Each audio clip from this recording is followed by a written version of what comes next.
Hello, I'm back. I'm starting to get one of those headaches from crying. Terrible thing happened.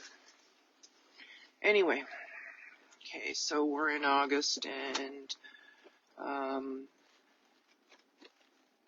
Children's Aid did their number. That one was a piece of work and a half. It wasn't bad enough that I had X and his family doing their work, but it was more even still with the system and how it went down and not having support for. I was a victim, but I was seen as someone who was a criminal who did the abuse by the legal system and by the support system. It didn't matter if I told the story or not, and I'm begging for help. I'm like begging for counseling and stuff like that. And as I said, I was going to circle back to Hope 24/7. Now, in my previous video, I told you how I reached out to them for counseling for what I went through earlier in 2017, and they had a very long waiting list, months long, months, and I really hope the system has changed since then. I hope it's no longer months, but, days to a couple of weeks would be nice to see for victims. I don't know what the situation is now. I know that back then there was never enough help available. But, so back in January, January, I contacted them and they called me July or early July for the end, or mid to late July, I should say. Sorry, I'm not that exciting to be as a speaker. They contacted me and I said, look, after everything, actually it must have been August, because at this time I had made every phone call there was to look for help. And I was told the exact same thing over and over and over again. They can't help me.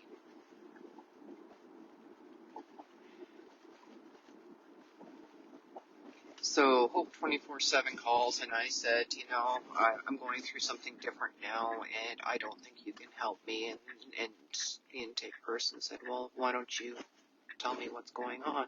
And I said, well, this is my story.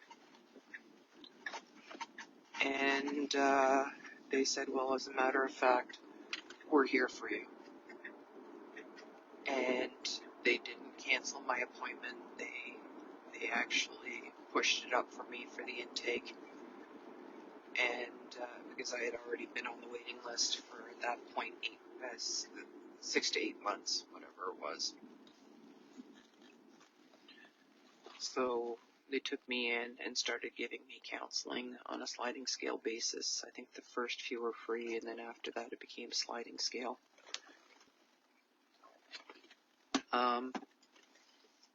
And I learned that I'm not a unique situation. Part of the reason why I'm opening up today. Oops.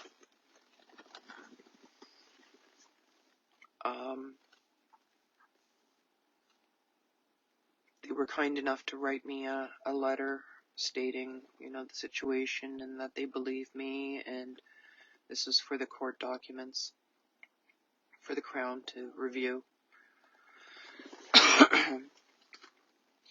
And in the meantime, X is still sending me text messages saying that any day now everything will be over. Gabriel, my youngest, he would tell me, Daddy's trying to fix it. There was no fixing this. He wasn't. That was just words. Just words. Just another way of giving me breadcrumbs of hope. And yeah, I was being watched to some degree.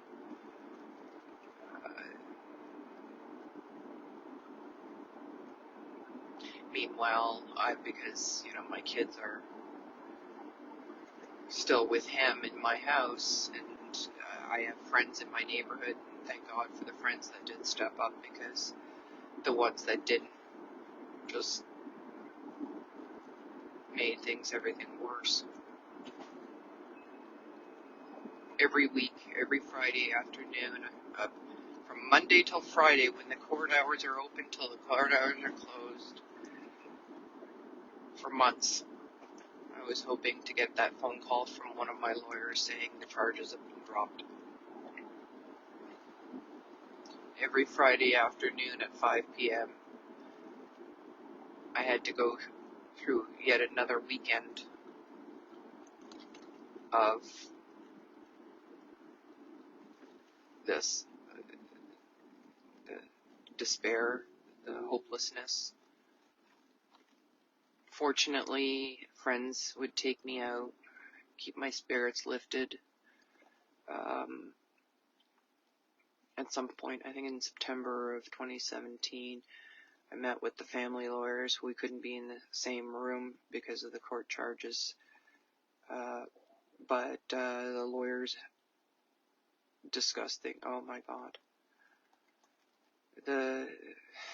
We had to come to an agreement of allowing me access to the kids.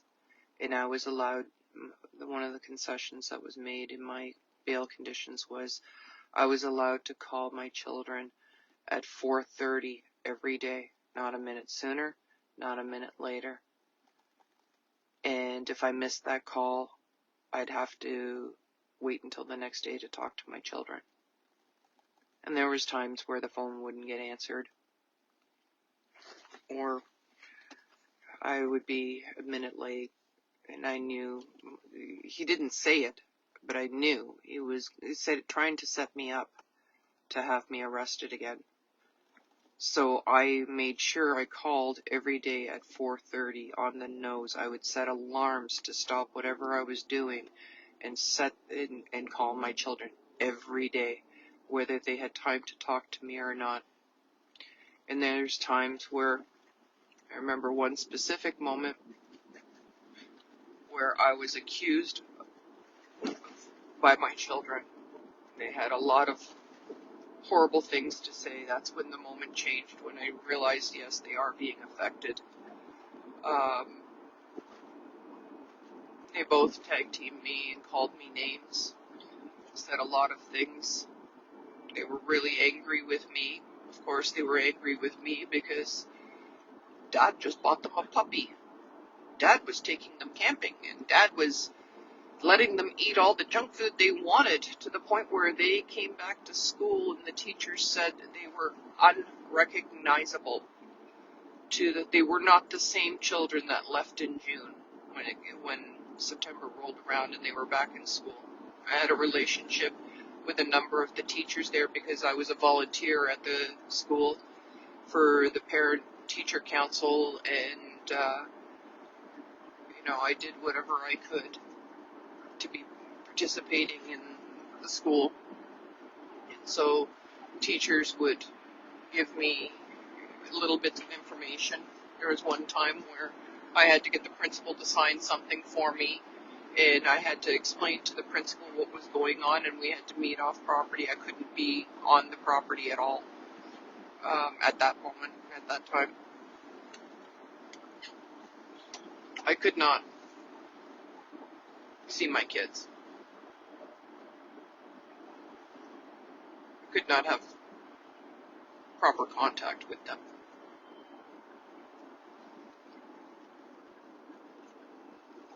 Months would go by, and there was a time where I realized I needed a dog for security. I didn't have a dog. I needed a Rottweiler, or something that was family friendly but also full security. My research always pointed to Rottweilers.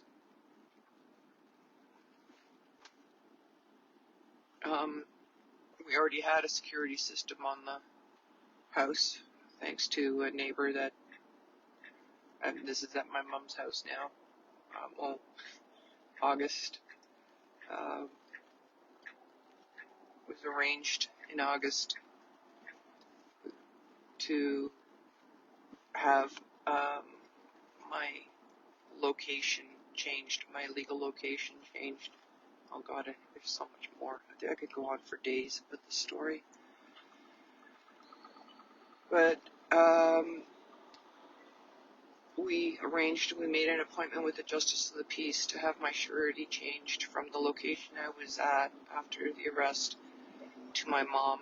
And my mom was already showing signs of Alzheimer's, and I had to be with my mom. My mom needed me. It wasn't about, I needed to be back in Mississauga. But my mom needed me, and there were a couple of people who stepped up that said that they would be my surety. I asked around, so that I could at least be geographically closer to my mom. Reasonable amount. The fuel that it was costing me to travel every day back and forth was just sucking me dry financially.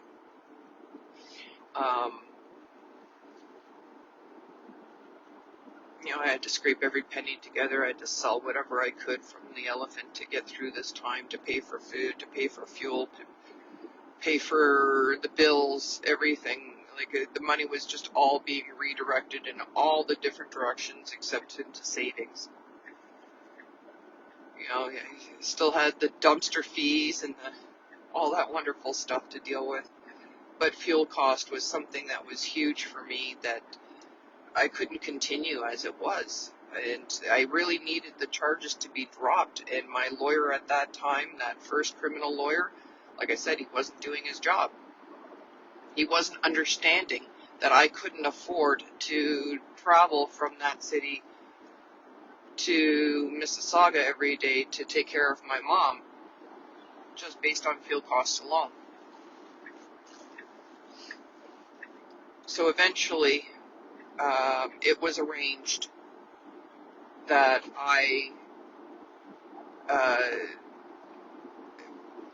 we went as a group, my mother, my friend, and myself, and we went to go see the Justice of the Peace, and we had the surety legally changed. And of course, I'm not stepping a toe out of line at all during this time. So if it says that I have to be at the original location, I am going to be at that original location. I wanted no reason whatsoever to be thrown back in jail, because it would have just destroyed us, completely destroyed us. My mother would have ended up in care in a nursing home. My son would have been completely on his own, and he was not of legal age to sign for anything, including a lease, which is another story in its own right. But that time, to have we didn't know if my mom had legal capacity or not to be my surety, but it was absolutely necessary that I be under the same roof with her because I had nowhere else. And the judge didn't ask any questions. He took a look at my mom, he took a look at me, and he signed the papers. I thank God for these small miracles all the time. They seem small, but they were huge. He God bless that man, whoever he was. I don't know anymore. It's been too many years, but yeah. So that was a win. That was a big win. And I moved in with my mom August of 2017, officially. I didn't have a room for myself. I didn't have anything more than a couch to sleep on at that time. Hoarding disorder, we had made tons of progress, but there was so much that there was still no livable spaces other than the room that I had set up for my son to live in. So I was sleeping on the couch at first, and then eventually I made a room in what I call a glorified shed.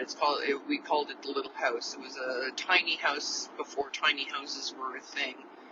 But it was a storage shed forever, and that's where I ended up sleeping for the longest time. And all it had was electricity and a sofa in there that I slept on, and I put a bar fridge in there just in case for entertaining and for my own needs. There was no bathroom, there was no running water or nothing. It was, it was a few steps from the back door. Unfortunately, it no longer exists. But it was actually, despite the fact that it was a glorified shed, it was a comforting place to be for me. It was my own space. It wasn't a bedroom, but it was something. And so, as time went on, I started looking for a dog. We got my son moved in.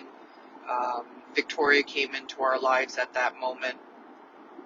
One of the funniest things was, I was driving the van and I didn't have any money to fix the van. The van had no brakes. It was metal on metal.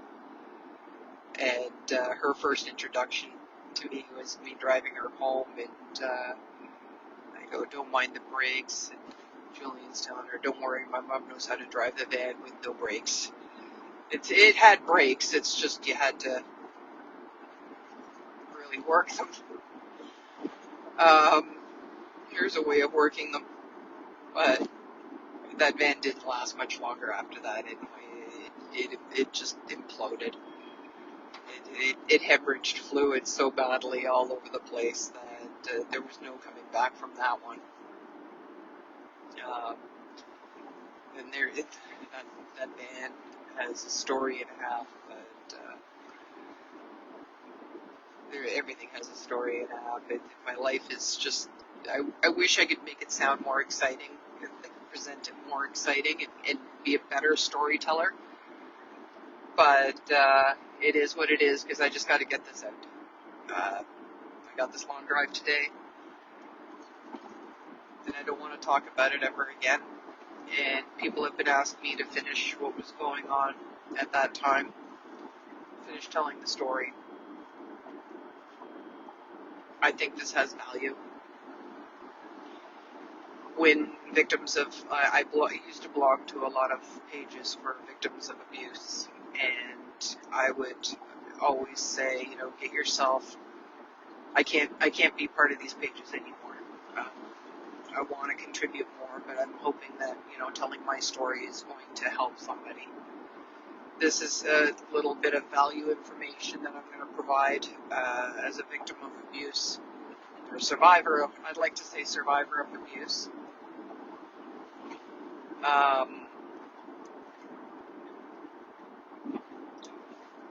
If you can, get a dog. We had security cameras all over the house already. I did add more. We had a security system originally because we had a neighbor that was demanding money from my mother, and my mother was by herself part-time, so we needed to make sure that she had the home alert stuff, but added the security system on so that she never goes through that again. But I missed my dog, I missed my kids. I was used to sleeping in a king-size bed with 2 to 3 kids, dog, cat. There'd be 6 of us in the bed, and here all of a sudden I have an empty bed. And needed a dog. I felt unsafe without having a dog. I specifically wanted a male Rottweiler because with my research was they're family oriented.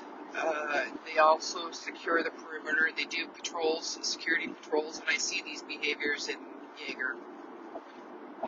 They do security patrols along the perimeter. A male one will specifically do that. A female one will stay close to the person they're bonded with, but a male Rottweiler will actually do the perimeter. They will move away from and protect their territory. And I always feel with security systems, if you're going to do it along the perimeter, because by the time somebody comes close to you, it's virtually too late to call the police. You want that few seconds to a few minutes alert before it's too late. So you're prepared to do something prepared to act. This is just something I learned over time. I am trained MMA. I do have self-defense training. Not that it did me any good in that moment, because back when everything went down, I am the freeze kind of person. I was the freeze kind of person. I'm a fighter now. I didn't get the MMA training until I realized that the charges weren't going to be dropped. I actually enrolled in self-defense and MMA training after the arrest, because I was preparing myself in case things go wrong, because I had no faith in my lawyer, my first lawyer. I better start learning how to take care of myself in prison, because I was facing 2 years in jail. I was facing 2 years in jail, and despite having self-defense training, I did not have fight training. And I wanted to get into the best fighting shape of my life, so MMA was the best solution I could find at that time. So I went into MMA training, got myself a Rottweiler puppy. Unfortunately, we did not meet the criteria for a rescue. My first choice was rescue. I wanted to rescue, but because of my mom being over 80 years old and Julian being under 18 years old, we were not qualified for a rescue program. So unfortunately, I had to go to a breeder. It wasn't the best breeder, but I went to a breeder, and I bought Jaeger, and I bought him he's born in September. I got him in November, and I figured by the time May rolls around, or what, I was hoping by the time the charges were dropped that he'd be fully trained and I'd be totally protected. Okay, so that's why I got a Rottweiler. That's why I have Jaeger, and he was one of the biggest challenges of my life, because I was naive, but he was also one of the best things that ever happened to me in my life. He was one of my greatest successes. So, anyway,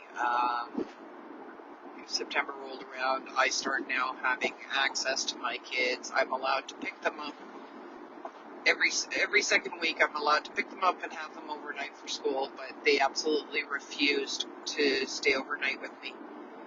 By this time, they were so brainwashed and so much poison had been dripped into their ears that they wanted very little to do with me.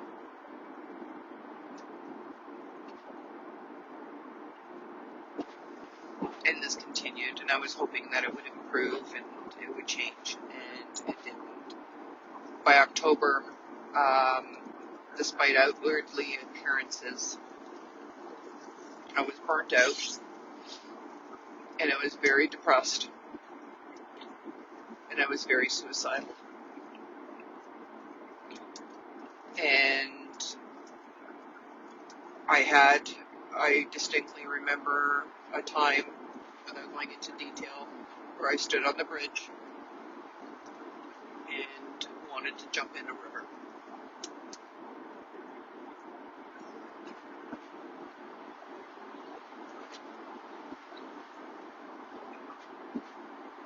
And something came over me and just said, let's just see how this works out. There's always hope. There's always hope. There's always hope.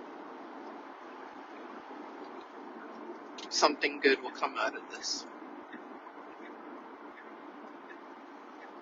And I walked away. And I'm here. 7 years later, and I'm still here. Still fighting. Christmas came. I never talked about, I had the German kids. You know, this is such a long and convoluted story. Oh my God, I had the German kids. I had 2 girls that were looking for an Airbnb or a place to stay. Somebody posted for them on Facebook. And of course, I'm sitting in the little house, and I'm in a very Austrian environment. My mom's speaking German most of the time, and I thought, well, here's two young girls in need.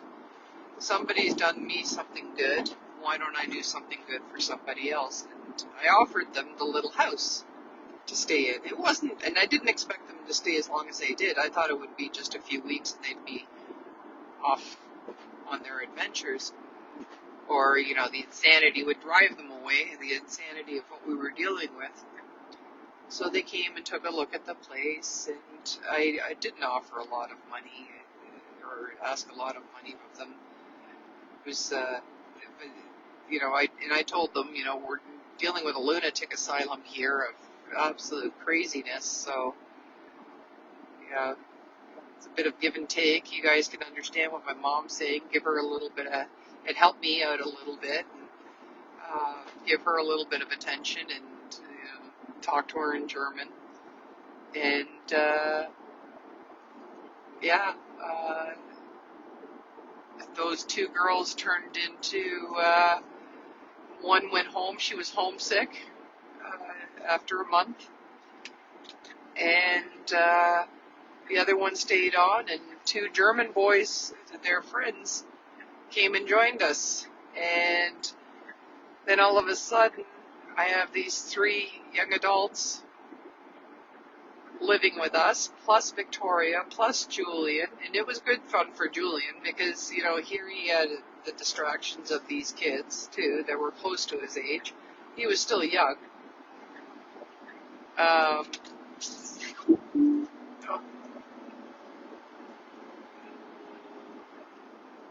Truck decided to change lanes just after I did. Anyway, it was an interesting time. I had all these people around us, plus this little Rottweiler puppy who had very sharp teeth and a turn on the dime hair trigger temper, and my mom, all living at the Elephant. And those kids were a good distraction from our troubles. All the kids were.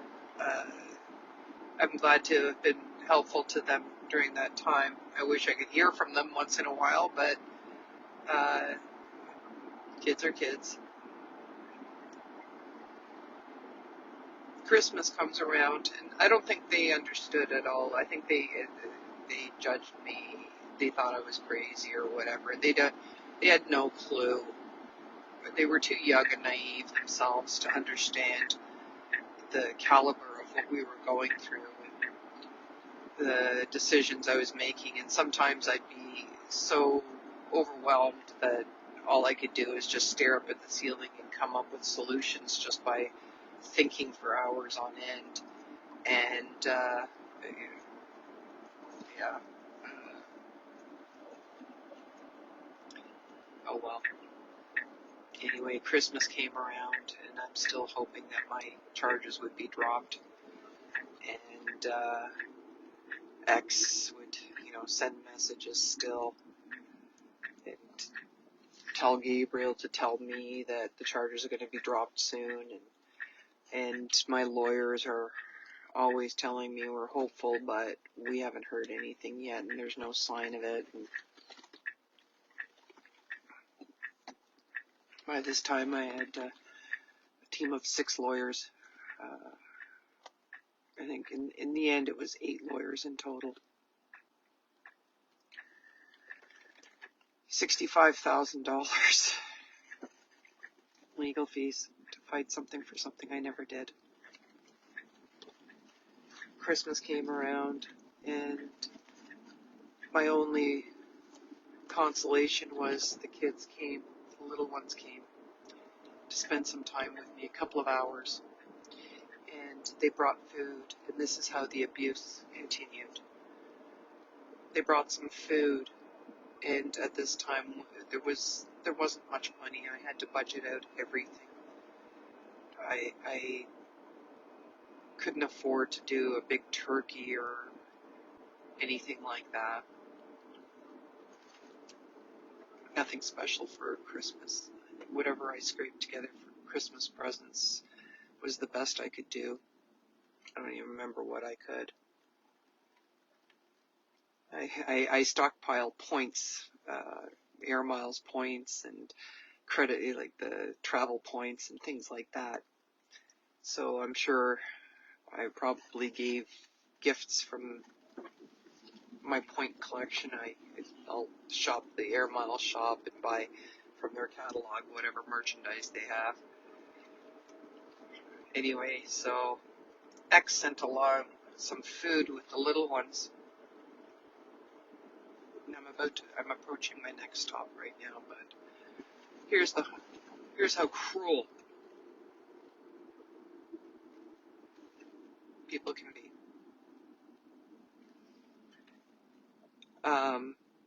He sent along rotten meat and rotten food. Green meat with the children. They were so happy to give it to me too, which breaks my heart. But when I opened up the bag and I saw what was in it, Dad sent this along for you. He thought things might be tough. I opened it up and it was green. It was moldy. It was completely unedible. And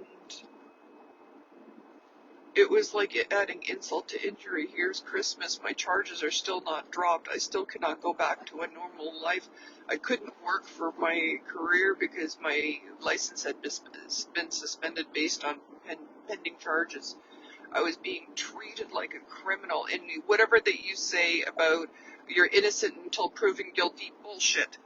You have charges against you. You're treated as if you're guilty in this world. You're treated like you did it.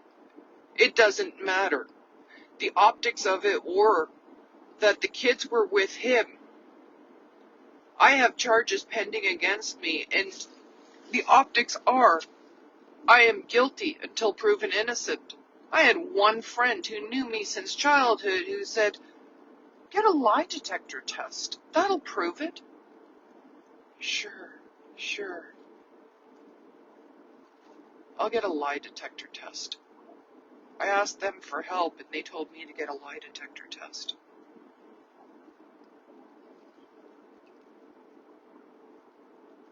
And the help wasn't even going to cost them anything.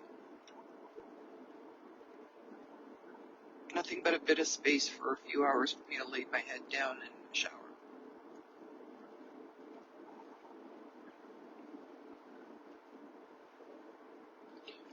So Christmas comes around, and that was the insult to injury, and I had to act as if everything was perfectly fine and normal so that my kids' Christmas wasn't ruined more. Because it was already ruined. We were all separated. We were all traumatized.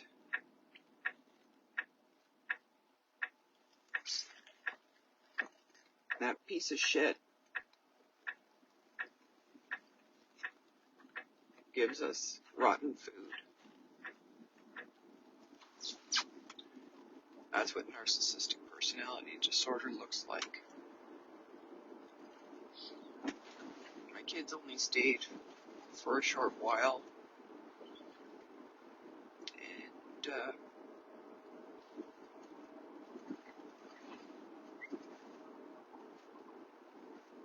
Christmas has never been the same since my sister died, but it got really worse that Christmas.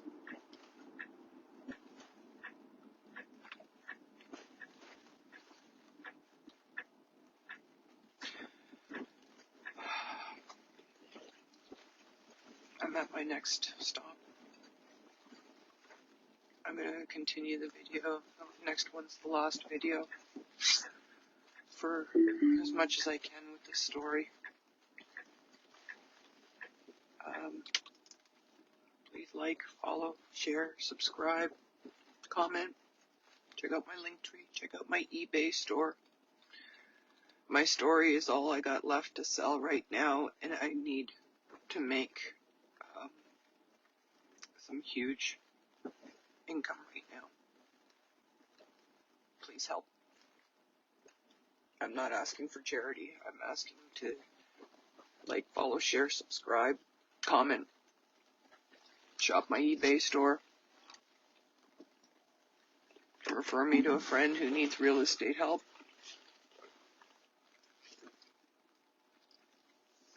Help somebody else with sharing my story. I gotta go. I love you.